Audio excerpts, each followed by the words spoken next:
as God in Christ forgave you.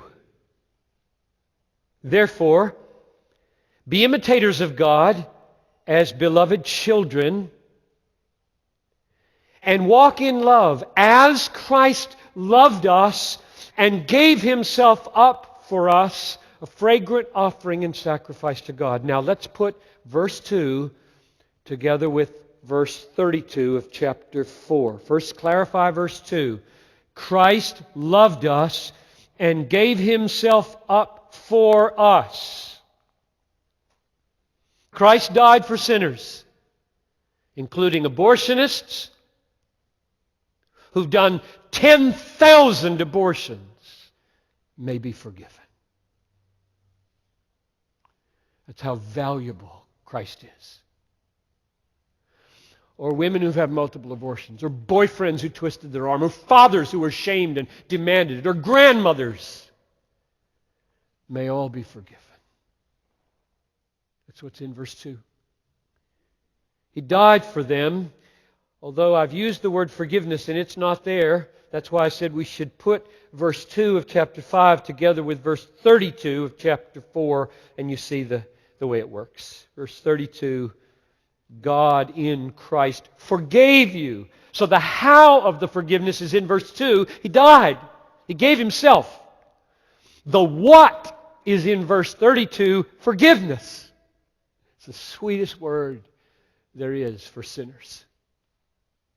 I forgive you. I forgive you for killing people in my image. I made them and you killed them, and I forgive you. Now, on the basis of that glorious news comes a calling. Ephesians chapter 5, verses 8 to 11. For at that time you were darkness, but now you are light. In other words, if you've received Christ, His blood is covering your sin, the Father's wrath is removed, you're in the light, in the Lord. Walk as children of the light. That's your calling. Walk as children of the light in this dark world. Walk as light. Be light. For the fruit of light is found in all that is good and right and true. Be that way. Verse 10, and try to discern what is pleasing to the Lord. Take no part in the unfruitful. What a laden word for this issue. Take no part in the unfruitful works of darkness, but instead expose them. That's why I'm preaching this sermon. When a person is forgiven all his sins, when a person has escaped from the fear of the wrath of God ever coming and only has mercy and grace to expect, when a person has entered into the kingdom of Christ and of God, there's a calling on your life to be light. You have been welcomed out of the darkness of death and guilt and wrath into the kingdom of light and life and hope and joy and mercy and compassion. And now walk as children of the light. Shine darkness into light. That's our calling. That's what I'm supposed to do with my mouth, and you're supposed to do with your life and your mouth. To be light.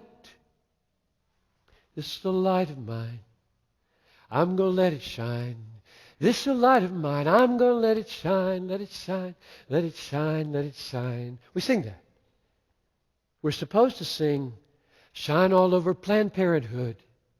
I'm going to let it shine. Shine all over Planned Parenthood. I'm going to let it shine. Let it shine, let it shine, let it shine.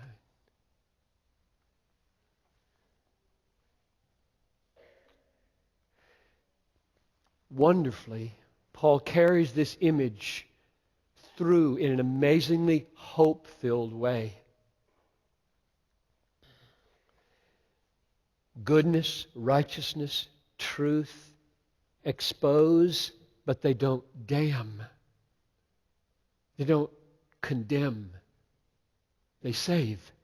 Follow his thinking. He's full of hope here. We should be full of hope. We shouldn't be skeptical that we can't win people to Christ and truth. Verse 13 and 14. But when anything is exposed by the light, it becomes manifest or visible. For anything that becomes visible is light. This is a very hope-filled way of saying it. Therefore it says, awake, O sleeper.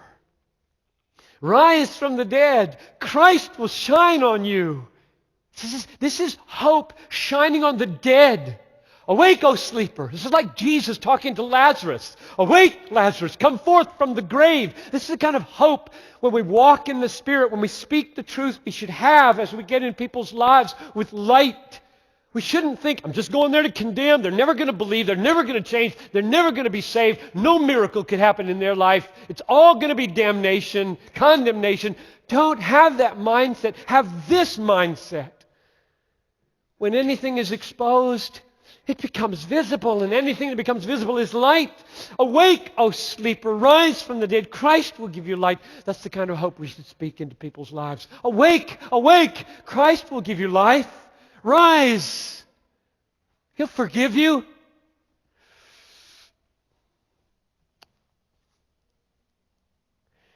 Paul's aim here is not damnation, it's salvation. Awake, O sleeper. Christ will give you light. He'll shine on you. So that's for pastors, sinner pastors who deserve destruction. It's for abortionists. It's for those of you who've had abortions. Those of you who pressed for an abortion. It's for us, sinners. When anything is exposed by the light, it becomes visible. For anything that becomes visible is light. Now, you know one of the most amazing illustrations of that in this whole issue? That sentence, anything that becomes visible is light. Is light. In other words, here was something dark, dead, rebellious, wrong, and your light of love and truth and courage shone into that dark life. And God gave life and God gave light. And that person becomes light. Becomes light. What I have found, and I'm sure you have found this as well, is that some of the most articulate, courageous, compelling, compassionate, effective spokesmen for the light of life are women who have had abortions and have awakened by grace to be forgiven and to be courageous. Say so. We have heard some spectacular testimonies in this church from such lights. My son Barnabas said to me today, Barnabas doesn't live here anymore, and he's here for our wedding. He'll be in church tomorrow morning probably. He said, I remember when I was about 8, we were standing outside an abortion clinic at one of our rallies. And he didn't remember who it was, and that's just as well. One of the women in our church had the courage to stand up and give a testimony of her abortion, standing down there on 9th Street outside that clinic.